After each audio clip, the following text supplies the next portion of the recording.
کہ خیبر پختونخوا کے نگراں کابینہ اراکین کو وزارتیں تفویض کر دی گئی ہیں۔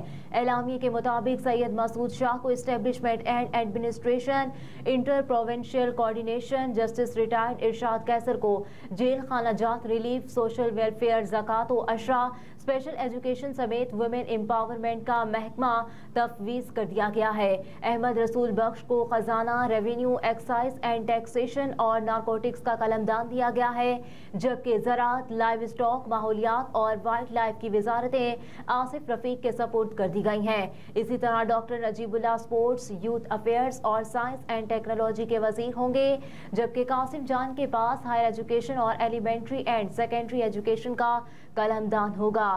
اعلامیے کے مطابق سید عامر ٹرائبل افیئرز، انڈسٹریز اور کامرس کے وزیر ہوں گے۔ عامر دورانی کو public health, engineering, local government election اور رورل ڈیولپمنٹ کی وزارتیں دی گئی ہیں، جبکہ انجینئر احمد جان ایگریگیشن اور کمیونیکیشن اینڈ ورکس کے وزیر ہوں گے۔ اہم خبر کے حوالے سے آپ کو بتا رہے ہیں کہ کے پی کے نگران کابینہ اراکین کو وزارتیں تفویض کر دی گئی ہیں۔ اعلامیے کے مطابق سید مسعود شاہ کو establishment and administration inter provincial coordination, justice retired Irshad Qaiser کو جیل خانہ جات ریلیف، سوشل ویلفیئر، زکوٰۃ و عشرہ، اسپیشل ایجوکیشن سمیت ویمن امپاورمنٹ کے محکمے تفویض کیے گئے ہیں۔ احمد رسول بخش کو خزانہ، ریونیو، ایکسائز اینڈ ٹیکسیشن اور نارکوٹکس کا قلمدان دیا گیا ہے، جبکہ زراعت، لائیو اسٹاک، ماحولیات اور وائلڈ لائف کی وزارتیں آصف رفیق کے سپرد کر دی گئی ہیں۔ اسی طرح ڈاکٹر نجیب اللہ اسپورٹس، یوتھ افیئرز اور سائنس اینڈ ٹیکنالوجی کے وزیر ہوں گے، جبکہ قاسم جان کے پاس ہائر ایجوکیشن اور ایلیمنٹری اینڈ سیکنڈری ایجوکیشن کا قلمدان ہوگا۔ اعلامیے کے مطابق سید عامر ٹرائبل افیئر، انڈسٹریز اور کامرس کے وزیر ہوں گے۔ عامر دورانی کو public health, engineering, local government election اور رورل ڈیولپمنٹ کی وزارتیں دی گئی ہیں، جبکہ انجینئر احمد جان ایریگیشن اور کمیونیکیشن اینڈ ورکس کے وزیر ہوں گے۔ پی آئی اے کے 2 فضائی میزبان کینیڈا میں لاپتہ ہو گئے ہیں۔ پی آئی اے کے 2 فضائی میزبان کینیڈا میں لاپتہ ہو گئے ہیں۔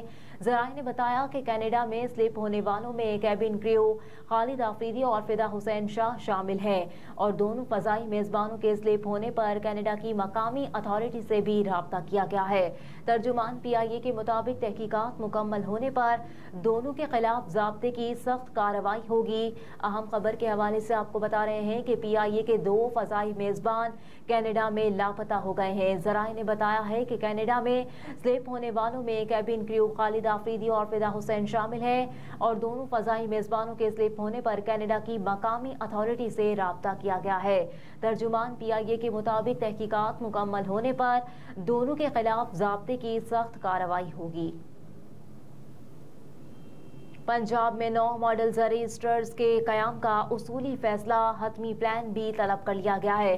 پنجاب میں 9 ماڈل زرعی سینٹرز کے قیام کا اصولی فیصلہ کیا گیا ہے، جس کے لیے حتمی پلان بھی طلب کر لیا گیا ہے۔ نگران وزیر اعلیٰ محسن نقوی کی زیر صدارت اہم اجلاس ہوا ہے، جس میں ماڈل زرعی سینٹرز کے قیام کے امور کا جائزہ لیا گیا ہے۔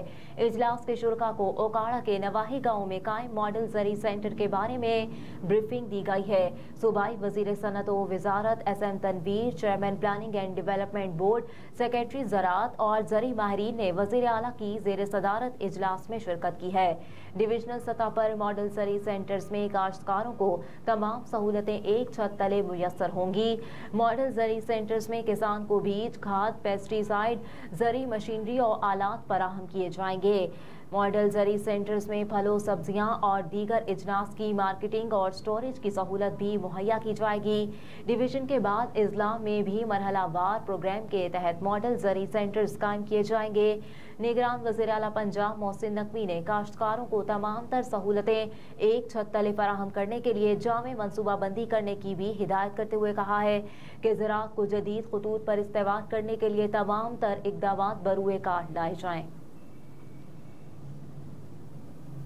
ابھی آپ کو بتائیں کہ انٹر بینک میں روپے کی قدر میں کمی، ڈالر مزید مہنگا ہو گیا ہے۔ کاروباری ہفتے کے دوسرے روز بھی انٹر بینک میں امریکی کرنسی کی قیمت میں 45 پیسے کا इजाफा देखा गया है, जिसके बाद इंटरबैंक में डॉलर 288 रुपए पर ट्रेड कर रहा है, जबकि इससे कबल गुज़िश्ता कारोबारी दिन के अख्ताम पर इंटरबैंक में डॉलर 287 रुपए 55 पैसे पर बंद हुआ था। दूसरी जानिब मार्केट खुलते ही पाकिस्तान स्टॉक मार्केट में तेजी का रुझान देखा गया है। स्टॉक मार्केट में ट्रेडिंग के दौरान 263 पॉइंट्स की कमी देखी गई, जिसके बाद 100 इंडेक्स 56,260 पॉइंट्स की सतह पर ट्रेड कर रहा है। इंटरबैंक में रुपए की कदर में कमी, डॉलर मजीद महंगा हो गया है। कारोबारी हफ्ते के दूसरे रोज भी इंटरबैंक में अमरीकी करेंसी की कीमत में 45 पैसे का इजाफा देखा गया है, जिसके बाद इंटरबैंक में डॉलर 288 रुपए पर ट्रेड कर रहा है, जबकि इससे कबल गुज़िश्ता कारोबारी दिन के इख्तिताम पर इंटरबैंक में डॉलर 287 रुपए 55 पैसे पर बंद हुआ था। दूसरी जानिब मार्केट खुलते ही पाकिस्तान स्टॉक मार्केट में तेजी का रुझान देखा गया। स्टॉक मार्केट में ट्रेडिंग के दौरान 263 पॉइंट की कमी देखी गई है, जिसके बाद 100 इंडेक्स 56,260 पॉइंट्स की सतह पर ट्रेड कर रहा है। अभी आपको बताएं कि जबरी लापता अफराद के केसेस के लिए वजीर दाखिला की सरबराही में कमेटी कायम कर दी गई है। विफाकी काबीना ने निगरान वजीर दाखिला सरफराज बुगटी की सरबराही में 3 रुकनी वज़रा की कमेटी की मंजूरी दे दी, जिसका वजारत कानून ने इंसाफ ने नोटिफिकेशन भी जारी कर दिया है। 3 रुकनी कमेटी की मंजूरी विफाकी काबीना ने 7 नवंबर को दी थी। विफाकी काबीना ने निगरान वजीर दाखिला सरफराज बुगटी की सरबराही में 3 रुकनी वज़रा की कमेटी की मंजूरी दे है, जिसका वजारत कानून इंसाफ ने नोटिफिकेशन भी जारी कर दिया गया है। 3 रुकनी कमेटी की मंजूरी विफाकी काबीना ने 7 नवंबर को दी थी और वजारत कानून के हुकाम ने नोटिफिकेशन इस्लामाबाद हाई कोर्ट में पेश किया, जिसके मुताबिक वजीर दाखिला कमेटी के चेयरमैन, वजीर कानून और वजीर दिफा कमेटी के मेंबर होंगे, जबकि कमेटी जबरी गुमशुदगियों के केसेस का जायजा लेगी। इसके अलावा कमेटी इंसानी हुकूक की तंजीमों से भी मुआवनत ले सकती है। पाकिस्तान समेत 20 इस्लामी ममालिक का इसराइल को जंगी जराइम का मुजरिम करार देने का मुतालबा। ब्रसेल्स प्रेस क्लब में पाकिस्तान समेत OIC ममालिक से ताल्लुक रखने वाले 20 सफीरों ने फलस्तीनियों पर इसराइली जारहियत के खिलाफ इज्तिमाई प्रेस कॉन्फ्रेंस की है, जिसमें इसराइल को जंगी जराइम की वजह से मुजरिम करार देने का मुतालबा किया गया है। पाकिस्तान समेत 20 इस्लामी ममालिक का इसराइल को जंगी जराइम का मुजरिम करार देने का मुतालबा किया गया है।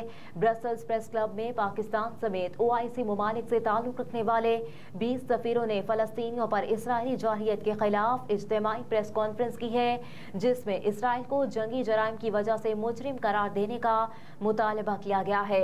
सफीरों ने कहा कि गजा के लोगों को इसराइली जबर से निजात दिलाई और उन्हें बैनुल-अक़वामी तहफ़्फ़ुज़ फराहम किया जाए। दूसरी जानिब अमरीकी सदर जो बाइडन ने कहा है कि इसराइल को गजा में अल-शिफा अस्पताल की हिफाजत हर सूरत यकीनी बनाना होगा। वो इस मसले पर इसराइली फौज से राब्ते में है। उधर आलमी इदारा सेहत ने कहा है कि अल-शिफा अस्पताल लाशों के ढेर के बायस कब्रिस्तान बन रहा है। 600 अफराद अस्पताल में मौजूद हैं। तर्जुमान डॉक्टर मोहम्मद अबू सलमिया ने बताया कि इसराइली हुकाम ने अभी तक गलने सड़ने वाली लाशों को अस्पताल से ले जाकर दफनाने की इजाज़त नहीं दी, जिसके बायस लाशें खराब हो रही हैं। इसराइली वज़ीर आज़म एक सीनियर मुशीर ने कहा है कि इसराइल बच्चों को निकालने के लिए अमली हल पेश कर रहा है और हमास पर तजावीज़ को कबूल न करने का इल्ज़ाम लगाया गया है। चीन ने अल-शिफा अस्पताल पर इसराइली बमबारी की मज़म्मत की है और एक बार फिर जंग बंदी का मुतालबा किया है। अक़वाम मुत्तहिदा में इसराइली बर्बरियत से हलाक UN वर्कर्स की याद में 1 मिनट की खामोशी परेड हुई, जिसमें सेक्रेटरी जनरल अंतोनियो गुतेरेस भी शरीक हुए। फ़लस्तीन के इदारे शुमारियात के मुताबिक गजा में सेहूनी बमबारी में 7 अक्टूबर से अब तक मुख्तलिफ स्कूल्स के 3117 तलबा शहीद हो चुके हैं। और अभी आपको बताएं कि इस्लामाबाद हाई कोर्ट का चेयरमैन तहरीक इंसाफ इमरान खान के खिलाफ साइफर केस में जेल ट्रायल रोकने का हुक्म। इस्लामाबाद हाई कोर्ट के जस्टिस मियां गुल हसन औरंगजेब और जस्टिस समन रिफत इम्तियाज पर मुश्तमिल 2 रुकनी बेंच ने चेयरमैन तहरीक इंसाफ इमरान खान के खिलाफ साइफर केस की अडियाला जेल में ट्रायल के खिलाफ इंट्रा कोर्ट अपील पर समाअत की, जिस सिलसिले में इमरान खान की तरफ से सलमान अकरम राजा और हुकूमत की तरफ से अटॉर्नी जनरल ने दलाइल दिए हैं। दौरान समाअत जस्टिस मियां गुल हसन ने इस्तफसार किया कि हम जानना चाहते हैं ऐसे क्या गैर मामूली हालात थे कि ये ट्रायल इस तरह चलाया जा रहा है। आपने हमें बताना है कि दरअसल हुआ क्या है। अटॉर्नी जनरल ने कहा कि मैं तमाम मुतल्लिका इदारों से रिकॉर्ड लेकर अदालत के सामने रख दूंगा। इस पर जस्टिस मियां गुल हसन ने कहा कि बादियो नज़र में तीनों नोटिफिकेशंस हाई कोर्ट के मुतालिका रूल्स के मुताबिक नहीं है। अदालत ने अटॉर्नी जनरल से पूछा कि कब, किन हालात में, किस बुनियाद पर यह फैसला हुआ कि जेल ट्रायल होगा। बहुत से सवालात हैं जिनके जवाबात देने की जरूरत है। अदालत ने मजीद कहा कि विफाकी काबीना ने 2 दिन पहले जेल ट्रायल की मंजूरी दी। क्या वजूहात थी कि विफाकी काबीना ने जेल ट्रायल की मंजूरी दी, जिसके बाद अदालत ने फरीकेन के दलाइल सुनने के बाद साइफर केस में इमरान खान के जेल ट्रायल पर हुक्म इम्तना जारी कर दिया और 16 नवंबर तक केस की जेल में समाअत रोक दी गई है। अहम खबरें आपने जानी, इसके साथ ही न्यूज़ स्टूडियो से फिल वक्त इतना ही। आप देखते रहिए SMTV ग्लोबल।